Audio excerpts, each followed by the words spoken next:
Bạn ấy cứ chia mê chi ở tại sẽ không pra này trongផលិតបានចឹងនៅក្នុងការផលិតហ្នឹងវាអាស្រ័យទៅលើមីក្រូអតិសកម្មប្រាណដែលមាននៅក្នុងទឹកហ្នឹងដែរវាអាចចេញពណ៌បៃតងឬក៏វាអាចចេញពណ៌រាងក្រហមអញ្ចឹងណាអញ្ចឹងទាំងពីរហ្នឹងគឺប្រើបានដូចគ្នាទេតែគាត់ថាសម្រាប់ខ្ញុំផ្ទាល់ពណ៌ក្រហមគឺខ្ញុំប្រើសម្រាប់លាយជាមួយនឹងទឹកស្រោចកូនដំណាំដើម្បីឲ្យវាជួយការពារជំងឺនិងជួយទៅលើការលូតលាស់អញ្ចឹងណាតែចំពោះពណ៌បៃតងនេះវិញគឺខ្ញុំយកមកធ្វើការចិញ្ចឹមចៃទឹកបាទហើយនេះគឺជាចៃទឹកដែលខ្ញុំចាំបានខ្ញុំចាំចៃទឹកហ្នឹងក្នុងគោលបំណងដើម្បីធ្វើជាចំណីត្រីលម្អអញ្ចឹងណាដែលខ្ញុំចាំត្រីក្រឹមចូលចិត្តចាំត្រីក្រឹមប្រភេទត្រី7ពណ៌អញ្ចឹងទៅខ្ញុំចង់បានចំណីឲ្យកូនត្រីវាស៊ីទៅទី1វាអត់អស់លុយច្រើនវាធូរការចំណាយហើយទី2គឺត្រីបើយើងលូតលាស់ល្អហ្នឹងតែមួយធុងទេបាទមួយធុងហ្នឹងយើងដួសបានប៉ុណ្ណឹងបាទបើជាប្រភេទត្រីពពួកត្រីចូលត្រីបេតាវិញសៀតគ្រប់ទេតែដោយសារយើងចាំត្រី7ពណ៌ត្រីយើងតូចដែរអញ្ចឹងប៉ុណ្ណឹងគឺអាចស៊ីបានពី3សបុកកូនត្រីក្រឹមបាទនេះជាប្រភេទចៃទឹកក្រហមបាទ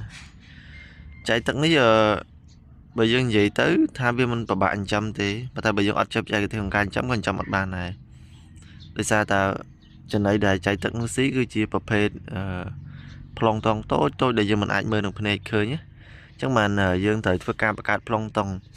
នៅក្នុងទឹកនេះវាមានមីក្រូសរីរាង្គនិងប្លង់តង់ដែលជាអាហាររបស់ពួកចៃទឹកទើបយើងអាចចិញ្ចឹមបាន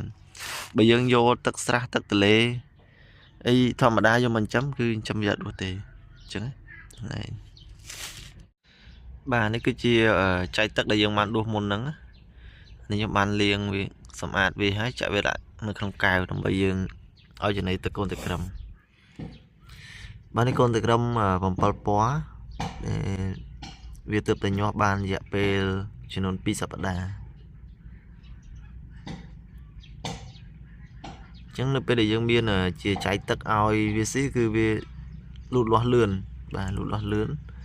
ហើយវាអត់សូវមានជំងឺទេបើសិនបើយើងឲ្យស៊ីជាប្រភេទចំណីកញ្ចប់ការលូតលាស់របស់វាអាចនឹងអត់សូវលឿនណាវាអាស្រ័យទៅនឹងកម្រិតនៃប្រូតេអ៊ីនដែលមាននៅក្នុងចំណីដែរហើយមួយទៀតនៅពេលដែលវាស៊ីអត់អស់ទេចំណីនឹងធ្លាក់ទៅខាងក្រោមវាអាចបង្កទៅជាការរលួយអញ្ចឹងអាចធ្វើឲ្យទឹកស្អុយត្រីយើងកើតជំងឺបាទនេះជាប្រភេទត្រីប៉ាន់តែហើយកូនវាទៅញាស់ដែរនេះកូនវាញាស់ទៅញាស់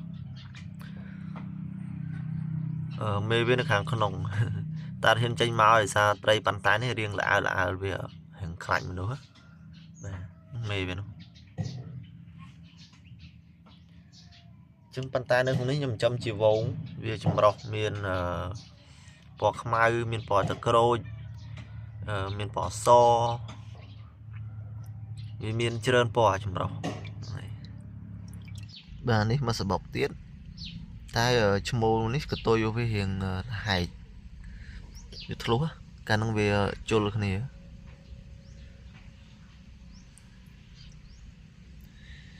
តែវាលហើយកតុយទៅគឺនៅលហែកដល់ឥឡូវអត់ដឹងមិនដែរពួកនេះអត់ដូចតែក្រឹមព្រៃទេបើតែក្រឹមព្រៃជុលគ្នាលហើយកតុយដោះកតុយមកវិញចិត្តស្អាតដែរតែពួកនេះតែលហែកហើយអត់ដឹងអ្មិនកតុយវាអត់ចិត្តគ្នាវិញ